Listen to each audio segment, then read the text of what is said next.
उस अक्षर ब्रह्म का स्वरूप कैसा है, कर्म क्या है, अध्यात्म क्या होता है, उस पर ब्रह्म को कैसे जाना जा सकता है और जिन योगियों ने उस पर ब्रह्म को पा लिया है उनके चित्त की स्थिति क्या होती है, इन सब प्रश्नों के साथ प्रारंभ होता है भगवद गीता का 8वां अध्याय। अर्जुन ने तो मानो भगवान श्री कृष्ण के ऊपर प्रश्नों की वर्षा ही कर दी और इन्हीं प्रश्नों के समाधान के साथ भगवान श्री कृष्ण उपस्थित होते हैं 8वें अध्याय में। आइए प्रारंभ करते हैं 8वां अध्याय। श्रीमद् भगवद गीता 8वां अध्याय, अक्षर ब्रह्म योग।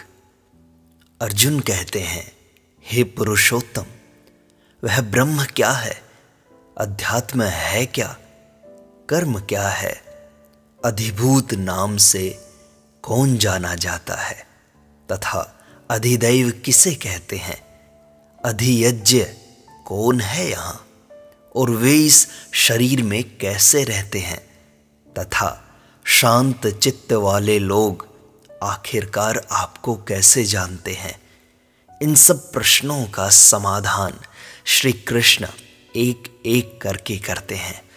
वे कहते हैं, हे अर्जुन, परम अक्षर ब्रह्म है, अपना स्वरूप ही अध्यात्म है। भूतों के भाव को उत्पन्न करने वाला जो त्याग है वही कर्म है। जिन पदार्थों की उत्पत्ति तथा विनाश होता है वे अधिभूत हैं।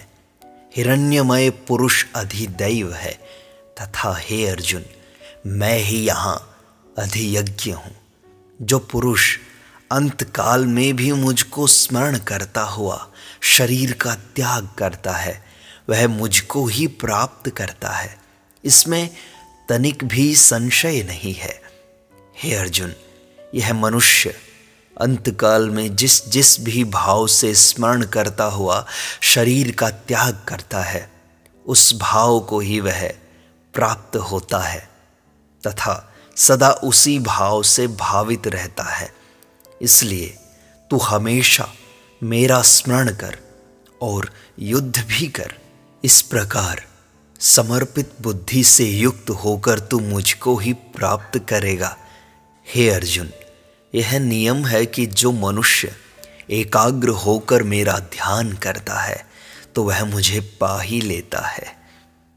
जो मनुष्य सर्वज्ञ, सूक्ष्म से भी सूक्ष्म, सबको धारण पोषण करने वाले शुद्ध सच्चिदानंद परमेश्वर का स्मरण करता है वह अंतकाल में भी भ्रिकुटी के मध्य में प्राण को स्थापित करके मेरा स्मरण करता है, वह मुझे ही प्राप्त करता है।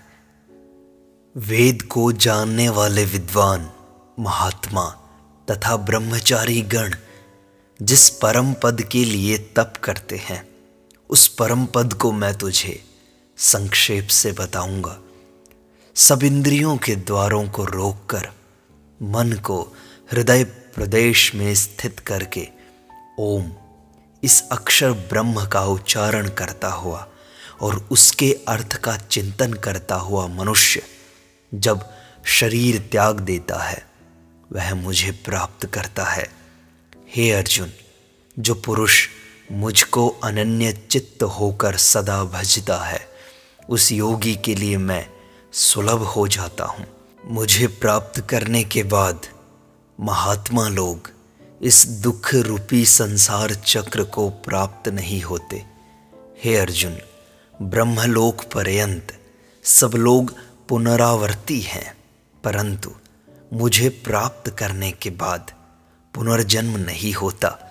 ब्रह्मा का जो एक दिन और रात है उसको 1000 चतुर्योगी अवधि वाला जो मनुष्य तत्व से जानता है वह काल के तत्व को जान लेता है।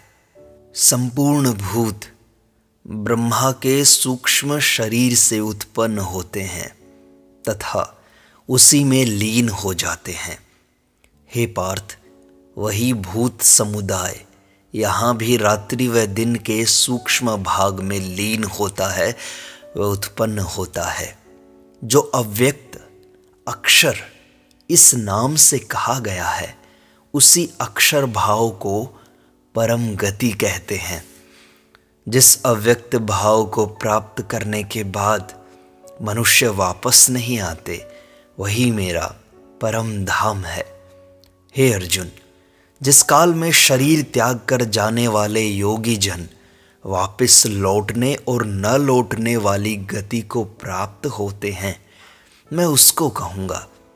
जिस गति में अग्नि, दिन, शुक्ल पक्ष और उत्तरायण का अभिमानी देवता होता है, उस मार्ग में शरीर छोड़कर गए हुए पुरुष ब्रह्म को प्राप्त हो जाते हैं। परंतु जिस मार्ग में धूम, रात्रि, कृष्ण पक्ष तथा दक्षिणायन का अभिमानी देवता है, उस मार्ग में योगी चंद्रमा की ज्योति को प्राप्त कर वापस लौट आते हैं। क्योंकि जगत में शुक्ल और कृष्ण ये दो प्रकार के ही मार्ग हैं। शुक्ल मार्ग में मनुष्य वापस नहीं लौटते, कृष्ण मार्ग में उन्हें वापस लौटना पड़ता है। हे अर्जुन, इस प्रकार इन दोनों मार्गों को तत्व से जानकर योगी उनसे मोहित नहीं होता। इसलिए अर्जुन, तू सब काल में योग युक्त होकर मेरी प्राप्ति के लिए साधन कर।